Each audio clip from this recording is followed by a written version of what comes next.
Hey, it's Brian at Legit Betting Edge, and in today's video, I'm going to outline 5 ways to kill your bankroll. These are 5 ways that I've killed my bankroll and that many bettors have killed their bankroll with before. There's no shame in doing these things and killing your bankroll, but if you know what they are before you do it, you tend to maybe shy away and you'll let your bankroll last a little bit longer. So before I get started here and talk about all 5 things that will kill your bankroll, hit the like button, smash the like button for me, help me grow this channel, subscribe to my channel, and that way you'll get updates when I do a new video. So do that now. I appreciate you helping me grow, and let's get into the 5 ways to kill your bankroll.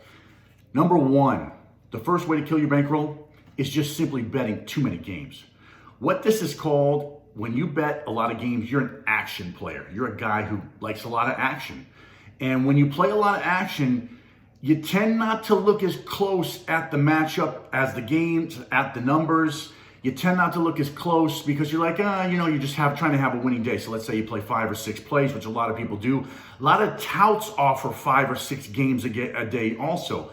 And I don't look. I'm not one to judge, but what I'm saying is, when you're betting that many games, you might go 4-2 one day, but then the very next day you got another 6 plays. You might go 1-5.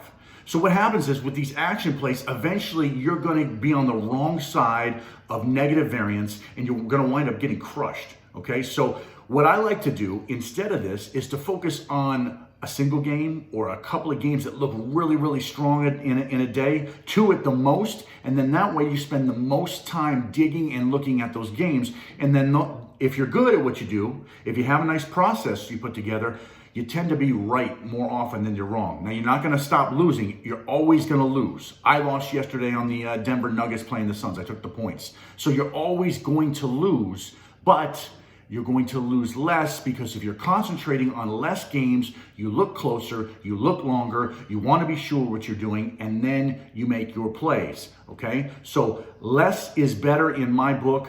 The first way to kill your bankroll is to bet too many plays. Don't be an action player unless you really have a grasp on what you're doing. And really, I only know a few players who can do that, and they have multiple things at their disposal, and that's the only way they can keep that thing going. If you got a small bankroll, it's not the way to go. I can tell you that for sure.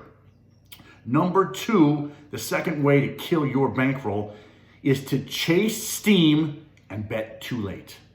So you're chasing steam, right? So you see that a syndicate or sharp money is on a side. You want in on it.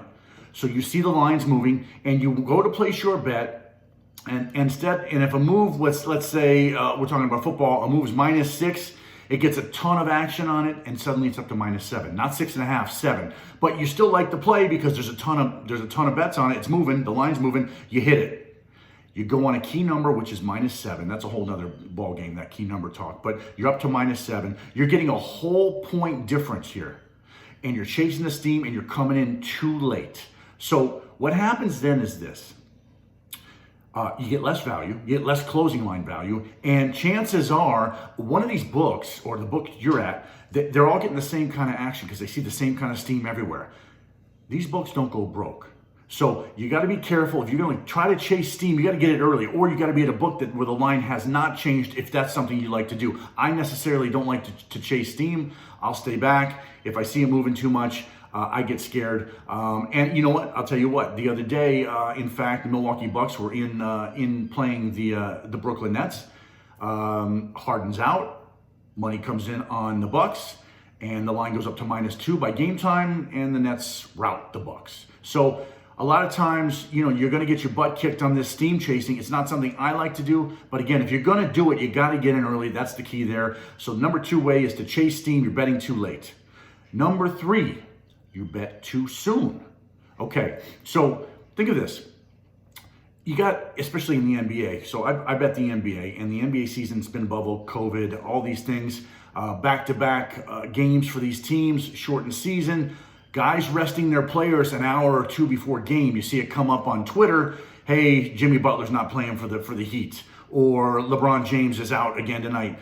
And what happens is, the line, when you bet it, was adjusted for those players being in, and now they're out 2 hours or 90 minutes before a game. Now that line goes the other way, and suddenly you're on the wrong side of a loser, right? So You don't want to bet too soon. You want to wait. You want to wait for as long as you can, unless you see a huge inefficiency in the line. Let's say you're betting a total. You want to wait. So, and that's a lesson I learned this year because when there was no COVID, I would just fly my bets. I'd see the numbers, I hit it, I'd win most of the time. But this year, very, very strange year. So one of the ways to kill your bets is to bet too soon. Okay, so that's number 3. Number 4, betting on losing teams. Okay, so I'm a guy that always likes value. I'm looking for value. I'm looking for a team on the come up, right? I'm not looking to bet a heavy favorite that's been steaming and winning, because I know a lot of guys like to bet favorites. They like to ride streaks. That kind of betting goes on all the time, and most bettors like to ride streaks. Most bettors, be honest, they don't know what they're doing. They're not calculating anything. They're just saying, oh, that team played well yesterday, they'll play well tomorrow. And so that's how they bet. So you don't want to be doing that. But on the other side of it, you don't want to be betting teams that lose. You want to know why? A losing team finds ways to lose. A losing team finds ways to lose. So you especially don't want to be betting a team with a losing record that's a favorite, okay? Because that's a recipe for losing your money. And you'll see that in Major League Baseball a lot. So Baltimore Orioles, 20-37, whatever the record is right now. They were a minus 165 favorite the other day. And you saw a lot of steam. I saw a lot of steam on the Orioles. They started out low and to start out at maybe 145 or whatever, minus 145. Go up to minus 165 by game time, by first pitch, and they get blown out. So you don't want to bet on a losing team, and you don't want to bet on a losing team that's favored especially. Now, a losing team that's getting a ton of points against a team that has nothing to play for, different story. A losing team getting a ton of points in a favorable position, different story. But when the line is short, a losing team generally finds ways to lose. I don't know how, I don't know why, but it's a freight train and you're looking to lose. That's just how that goes. That's one that I've noticed. I'm sure you have too. Betting on losing teams is a difficult way to go, and you're probably going to get your ass kicked more times than not. I've done it before. I look for value. I've seen losing teams. I'm like, oh, this team's ready to win. The numbers were right, but the variance popped in, and guess what? I lost. And I'm sure you've been through it too. Okay, so that's number 4. Number 5, the final way that you can kill your bankroll: betting too small on stronger plays. Okay, so let's say you have good bankroll management, and your bankroll isn't huge. It's a decent bankroll. Let's say it's a small bankroll, whatever. You're betting a small amount on every play, the same amount, which is good discipline and good strategy.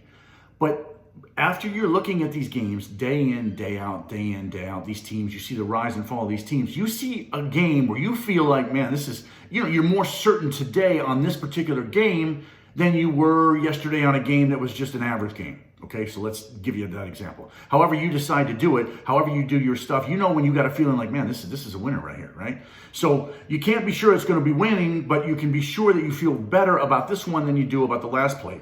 Now listen, this has got to be a real feeling. This got to be based on something that you're looking at. It can't be an arbitrary feeling, oh, this team's going to win for no reason. You have to look and you have to see numbers within your process that allows you to think, okay, this is a strong indicator that this particular team's going to win. And on that team, that's when you got to bet it up. Okay, that's when you have to bet more. That is going to save you from, let's say on your regular plays, your disciplined plays, you're 50%. Okay, 50%, 50%, you're losing juice, right? Or let's say you're treading water, you're even. Let's say you're at 53%, you're treading water. You're treading water on your bets on your regular everyday plays, okay? On a play like this, you're going to want to bet it up. If you're going to want to be profitable long term, you got to find a way to take advantage of these particular spots. If you don't bet up on these spots, you are going to find yourself, you won that game, but you're going to kick yourself. And what happens is if you win a bunch of these games that you feel real good about, but you're not betting up, it starts to gnaw at you, starts to irritate you, starts to, get in there, and it makes you a little bit impatient. I've been through this, right? So I listen to conventional wisdom. Hey, only bet this and this and this. Okay, which I do. I have in the past. And then I'm like, man, I should have bet more on that game. Should have bet more on that game. Should have bet more on that game. And I didn't, because I'm trying to be disciplined, right? I'm trying to go by the letter of the law, by what you hear, conventional wisdom, those types of things. And you wind up getting impatient. You're like, man, I knew that was going to win, and I should have bet more on it. How much more is up to you. I'm not going to talk percentages. You have to do that within yourself. It's all a personal thing.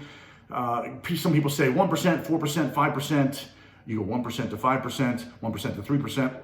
Look, you do what you feel is comfortable, you're comfortable with. You do what you feel is best for you without, if you lose now, and you know, if you lose that bet, you're going to have to stomach that and swallow that also. So you want to make sure that you do enough to make it worthwhile, but not too much to where it's going to discourage you and make you go, you know, mentally in the shitter should the game lose, right? So, but you know that you see these plays, you know, and I don't know how many times this happens. If you're looking at numbers every day, you're going to see them a few times a month, maybe multiple times a month, and you're going to want to bet these plays up. That's a fact. So if you don't, you're just killing your bankroll, because you have a chance to step that bankroll up, give yourself some more confidence, have yourself a more of a cushion, and get into a rhythm, kind of get into a mental confidence rhythm for what you're doing, okay? So let's go back over these 5 things. 5 things to kill your bankroll. Number 1, betting too many plays. Number 2, chasing steam and getting in too late.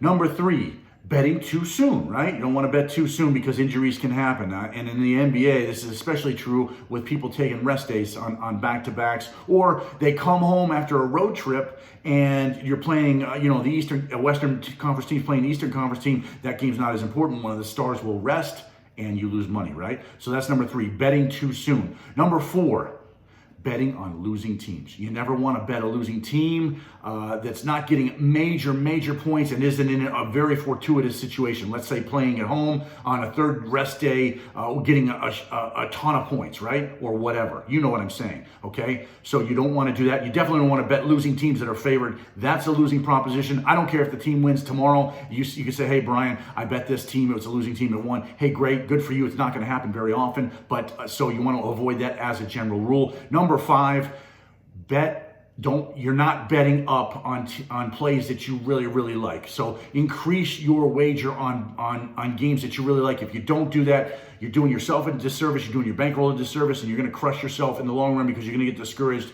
And this is a big thing. This is discipline. This is a mental game. You know what this is, right?